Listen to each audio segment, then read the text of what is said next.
जई बीज बुआई के लगभग 40 से 45 दिनों के बाद जई को हरा चारा के रूप में हम लोग पहली बार काटते हैं। फिर 3 से 4 बार तक इसे 30 से 40 दिनों के अंतराल पर हम लोग फूल आने से पहले ही काटते हैं। यह पशुओं के लिए स्वादिष्ट, रसीला एवं पौष्टिक आहार भी है। इसमें protein 7 to 9%, calcium 0.35%, phosphorus 0.15%, potassium 2.43% इत्यादि पाए जाते हैं।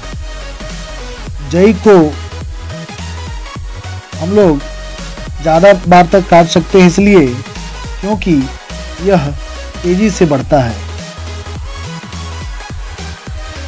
मल्टीकट जई, जिसे ओट्स भी कहते हैं, यह सर्दियों का फसल है। इसे अक्टूबर से दिसंबर के बीच में बोया जाता है। धान काटने के बाद खेत की नमी का उपयोग करने के लिए देखिए इस खेत की जुताई की जा रही है। इस खेत में देखिए ढैंचा के फसल लगाए हुए थे, इसे भी हम लोग काट कर खेत की जुताई कर रहे हैं। इसके अलावा भी हम लोग जई को रिले क्रॉप के रूप में लगाते हैं। इस तकनीक में धान की बाली जब पकना शुरू हो जाता है तभी हम लोग जई के बीजों को खेत में छींट देते हैं। जब हम धान काटते हैं तो धान के साथ में जई के पौधे भी करते हैं, जिससे हमारा जई के पौधे और भी ज़्यादा झाड़ीदार तैयार होते हैं।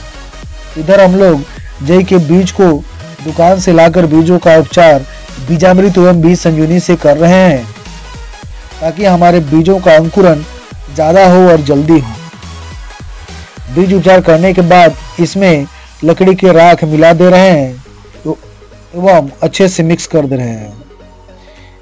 फिर इसे हम लोग हल्का छायादार जगह में थोड़ी देर सुखा दिए ताकि आसानी से खेतों में बुआई हो सके। फिर इसे खेत में लाया जा रहा है, जिस खेत में हम लोग इसे बुआई करेंगे।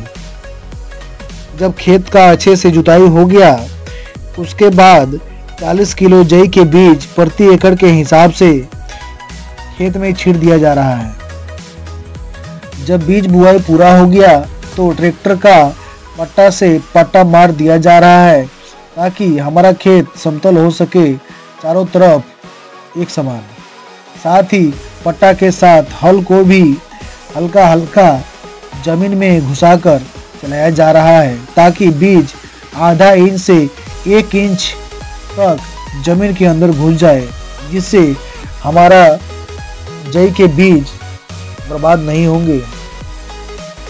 जब खेत अच्छे से समतल हो गया तब कुदाल से इस खेत में लंबा लंबा क्यारी बनाया जा रहा है। इसमें सिंचाई के लिए खेत में आसानी से चारों तरफ पानी पहुंच जाए, इसलिए देखिए इसे अच्छे से तैयार किया जा रहा है।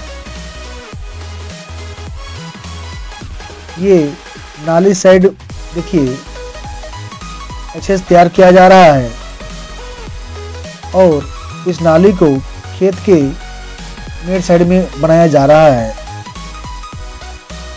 इस खेत में सिंचाई भी देखिए हम लोग कर दे रहे हैं ताकि बीज हमारा जल्दी जमीन से बाहर आ सके, क्योंकि हमारा समय बुआई का धीरे धीरे निकल जा रहा है। जई बीज बुआई के लगभग 40 से 45 दिनों के बाद जई को हरा चारा के रूप में हम लोग पहली बार काटते हैं। फिर इसे हम लोग 4 बार तक 30 से 40 दिनों के अंतराल पर फूल आने से पहले ही काट देते हैं। इसे भी हम हाइड्रोपोनिक के हरे चारे के जैसे ही पुआल के साथ मिलाकर काट सकते हैं।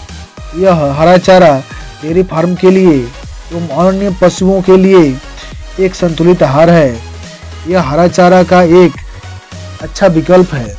यह पशुओं के लिए स्वादिष्ट, रसीला एवं पौष्टिक आहार भी है।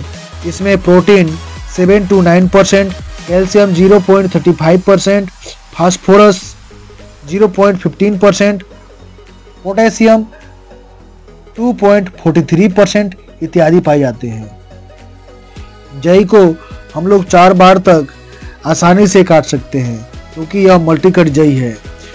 जई तेजी से बढ़ने वाले पौधे हैं। इसकी पुनर्जनन क्षमता भी बहुत अधिक होती है। अगर हम लोग इसी खेत से हरा चारा और बीज उत्पादन दोनों ही करना चाहते हैं तो जई को हरा चारा के रूप में केवल 2 बार तक काटना है। उसके बाद इसे नहीं काटना है, छोड़ देना है, ताकि हमारा जई भी इसमें तैयार हो सके अच्छे से और जिससे हमारा जई के बीज भी अच्छे से उत्पादन हो सके।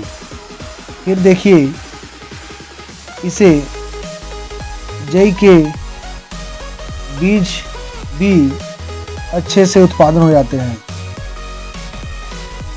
जई और जौ ये दोनों गेहूं के बीज की तरह ही दिखते हैं। दिखने में इन तीनों में बहुत ही कम अंतर पाए जाते हैं। अगर कोई इसे पहली बार देख रहा है तो इसे गेहूं के बीज ही बताएगा। अगर ये वीडियो आपको अच्छा लगा और अभी तक आपने वीडियो को लाइक नहीं किया है तो वीडियो को लाइक कर दे और साथ में कमेंट भी कर दे।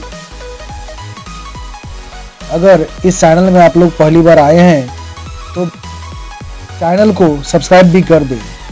फिर मिलते हैं आपसे एक नए वीडियो के साथ। धन्यवाद।